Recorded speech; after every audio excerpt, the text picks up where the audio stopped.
Hey, thanks for joining us today. Jake Gill, Live Music Nation podcast, Festival Edition. Today's an even more interesting festival. We're with Anna Bryson. She's with the Wilmore Storytelling Festival. Storytelling Festival, this has got to be great. I'm looking forward to it. Anna, thanks for joining us.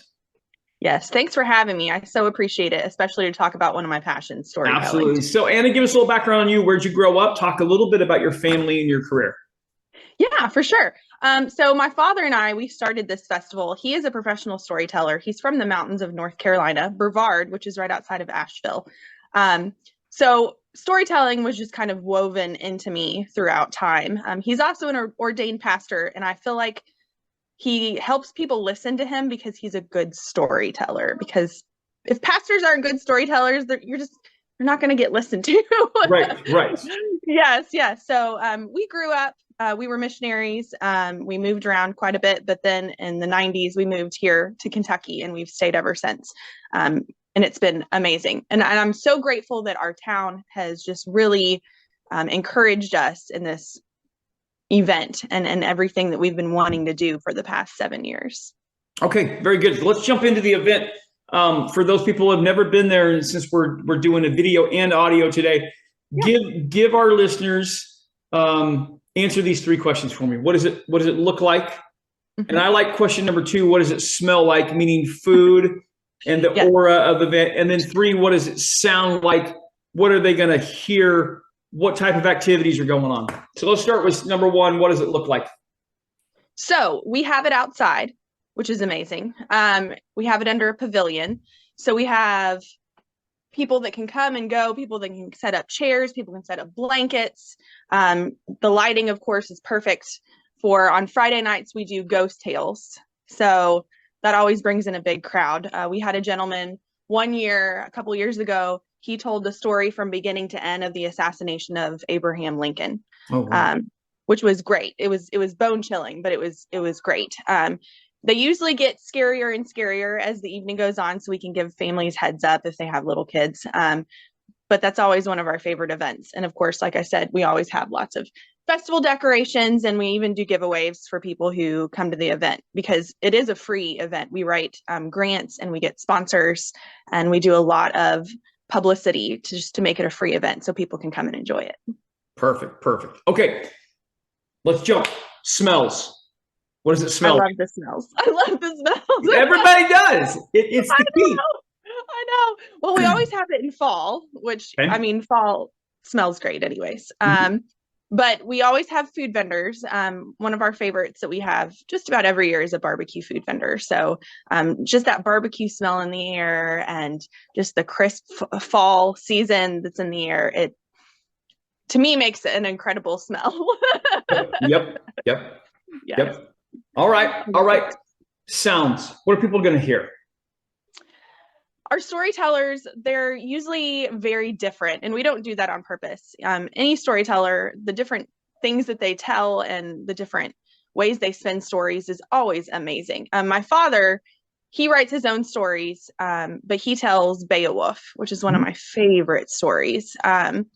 So just hearing the screams of Beowulf as they echo throughout our little town, and different things like that just always really gets to me. And plus, storytelling is becoming a lost art, and just to see little kids and families there just really like hypnotized by what these people are saying is just. Most of your storytellers, are they original stories or are they reading other people's?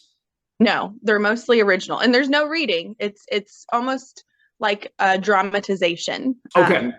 Yeah. Very cool. Because I would make the comparison of you could say a good song is a song that tells a story. Yes. And what we see, especially in Nashville, is a lot of times songs are changed by the artist that's singing them, not the artist that wrote them. And when you go back in a lot of those singer-songwriter festivals, some of the best that you'll ever see is because you get to hear it the way that it was written and why it was written, and they get to tell that story. They tell that story in the song. They don't change the lyrics. No. Just the way it's presented makes it makes it tremendous. And I have to have a feeling that a lot of these writers telling these stories, it's going to be the same thing. Is that right? Oh, yes, for sure. Yeah, my father tells a story about, because since he grew up in the mountains of North Carolina, he's a little bit of a mountain man. He tells a story about his grandmother. Her name was Ollie, and his mom's name was Mazana. So of course they're mountain folk. She would, kill their chickens for food, and then she would take their feathers and put them in a bed for the feather bed. So my dad tells a story about that, and he even wrote a song about grandma's feather bed that he sings along with it, which is really captivating because that's how we connect to one another, is we tell stories. And if you're not a good storyteller, people don't really want to talk to you because you just ramble and you go from one thing to another. You have to be able to tell a story, even if it's just about how your day went. That's what's captivating, especially when you're sitting around your kitchen table with my kids and my husband. When we tell stories, I'm like when my teenage son goes, "My day was fine." I'm like, "Nope." Tell me more. I want to know more. I got you. You have to be a little inquisitive with those teenagers. Yeah. Oh, you do. Absolutely. You do. Absolutely. Anna, what's one of the greatest stories you've ever heard at your festival? Ooh, that's a really good question, because there's been so many. There was a ghost story that Kim Whitecamp told a couple years ago about a woman who at night, after she would sing a lullaby to her husband to make him go to sleep. And then she would use this spinning wheel for thread and yarn, and she would spin her skin off of her. And then she would jump out the window and go wreak havoc in the town. And then she would come back before her husband woke back up, and she would spin her skin back onto her from the spinning wheel. You just gave me nightmares. Not just a story. Like, I'm not going to sleep good at night because I've always wanted. Now my wife, if she ever sings to me, I'm going to be like, "No, you can't do it." Yes, it's true. It's true. Well, plus they make the sounds and the things that really creep you out. So that makes it even better. Gosh. Yeah. That's awesome. That's awesome. Yeah. Okay. All right. So, because I'm in live music and live entertainment, we're gonna tweak these questions just a little bit. The first one, I love it. You've already answered for us. What's the best story you ever could? If you could bring one musical storyteller to the Wilmore Storytelling Festival, one musical artist, dead or alive, who would you bring to your festival? Ooh, that's a really good question. Probably Johnny Cash. Okay, that's perfect. Yeah. You would. Do you have any charity benefits that you donate to from the festival, or any nonprofits that you benefit? Because if you did, and you got Johnny Cash to come back and play, you would raise a lot of money for him for sure. That's true. As it goes through there. And what's a question that you would ask me? This is a segment of the show that we always give an opportunity. I'm always asking the question, so I wanted to give you an opportunity to ask me a question. I love it. No, I love it. Why are you doing this? Especially reaching out to people that you don't even know for free. Why are you doing this? Yeah. So I love learning. I have come to the conclusion that it doesn't matter what I'm doing in life. If I'm learning something new, I just feel greatly enriched and rewarded. And this podcast, we started during COVID because there were some incredibly genius minds out there. And we're specifically talking about venues that hosted people. Some venues, bars, restaurants, whatever, were just shutting down completely and giving up. Some were getting extremely creative. We saw the drive-in concerts. We saw the live streams from the actual facility.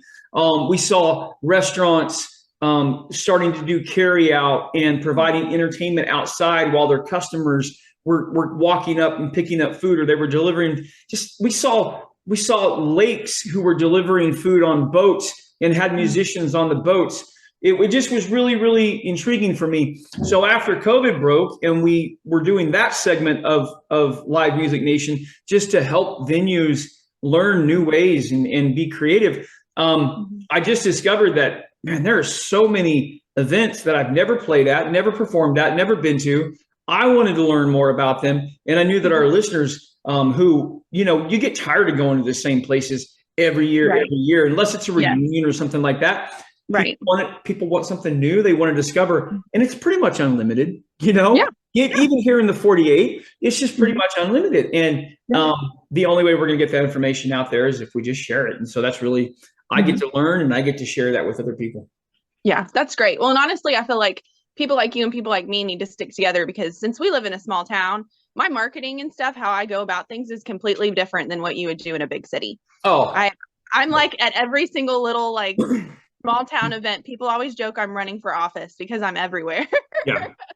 So, but I couldn't do that in Nashville. And that's why I'm a big believer in, and it takes both of us in our different ways and our different demographics of making our events and making people get engaged in things and enjoy their time. Yeah. Is a big deal. Yep. Yeah. It really is. It really is. Yeah. So I love learning new. The podcast was new for me. TikTok has been new for me, but TikTok is crazy. I just had a song blow up in Germany, and now I'm like, okay, well, do we look at going overseas, and things like that? Not necessarily my passion, unless I can bring my golf clubs with me and play some while I'm over there. But I like it.